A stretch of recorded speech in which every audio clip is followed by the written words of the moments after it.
तर मग या मालिकेच्या येणाऱ्या भागामध्ये आता मात्र साक्षी आणि प्रिया विरुद्ध सापळा रचत अर्जुनने रविराजांच्या समोर आता प्रिया खोटारडी आहे हे सत्य तर आणलेलंच आहे आणि साक्षी विलासची खुनी आहे हे सुद्धा सत्य आणलेलं आहे।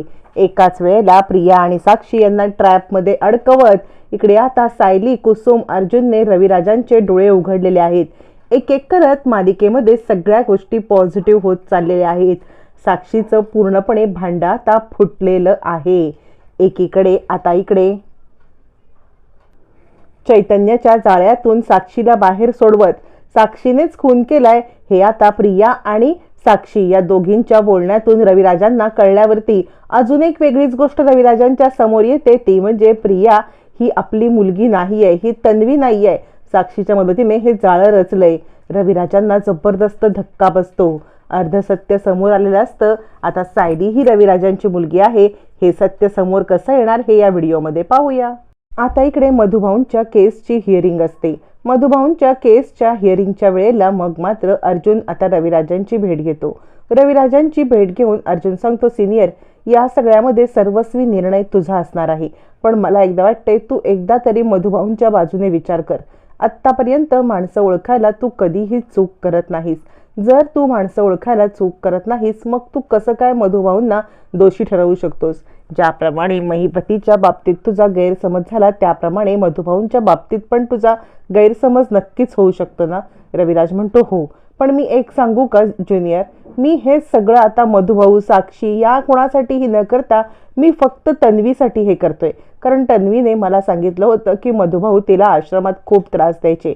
यावरती अर्जुन म्हणतो, हे पण जर मी सिद्ध केलं तर की तन्वी खोटं बोलते? यावरती रविराज चिडतात। अर्जुन म्हणतो, तू चिडू नकोस, मी तुला जे सांगतोय ते ऐक।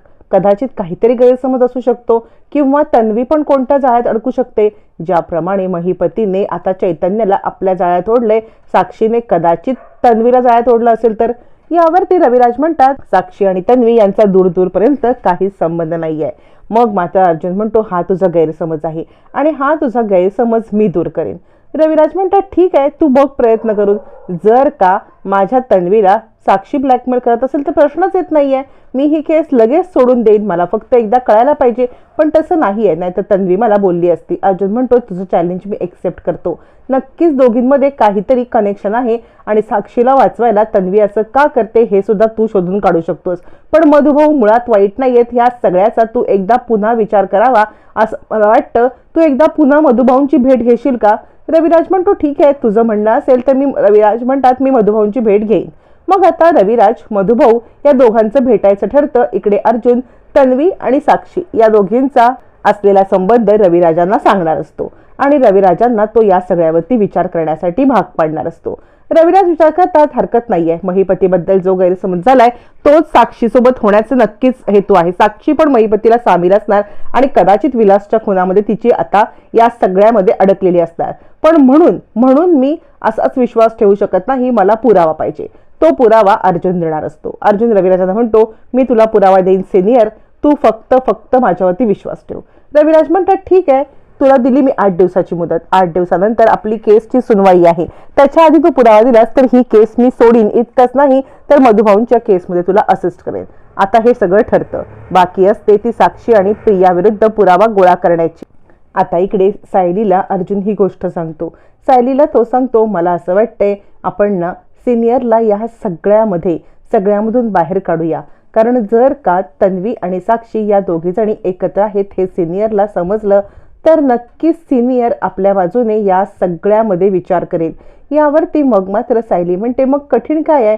अर्जुन म्हणतो, कठीण हे आहे की साक्षी आणि तन्वी ह्या एकमेकींच्या मैत्रिणी आहेत हे आपल्याला सिद्ध करायला पाहिजे। असं म्हणत अर्जुन आता सायलीला हे सगळं समजावून सांगतो। सायली विचार करते, आता हाच एक वेळ आहे, म्हणजे या वेळेला जर साक्षी म्हणजे निर्दोष नाहीये हे रविराजांना समजलं तर रविराज ही केस सोडतील। मधुभाऊंना वाचवण्याची ही एकमेव संधी आहे असा विचार करत मग मात्र सायली आता जीवाचं रान करून इकडे पुरावा गोळा करण्याचा विचार करते। साक्षी महिपतीला सोडवण्यासाठी जीवाचं रान करत असते। महिपतीला म्हणजेच अण्णांना काहीही करून बाहेर सोडवायचं यासाठी साक्षीने मोठ्यातला मोठा वकील करून त्याला भरपूर सारे पैसे चारून आता हा सगळा प्लॅन यशस्वी करायचा ठरवला असतो.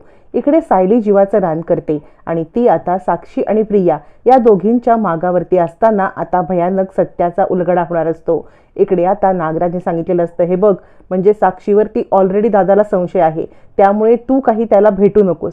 त्यामुळे नागराजने प्रियाला सावध केल्यामुळे प्रिया साक्षीला भेटण्याचं जरी टाळत असली तरी नागराज तिला सांगतो, हे बघ, हे तुझे गाठोडे आहेत ना, ज्याच्यामध्ये सायलीच्या सगळ्या वस्तू आहेत, सायलीचे फोटो आहेत, हे सगळं आता लपवून ठेव. कारण जर का दादाने साक्षीवरती अविश्वास दाखवलाय तर तो उद्या तुझ्यावरती पण अविश्वास दाखवायला कमी करणार नाही.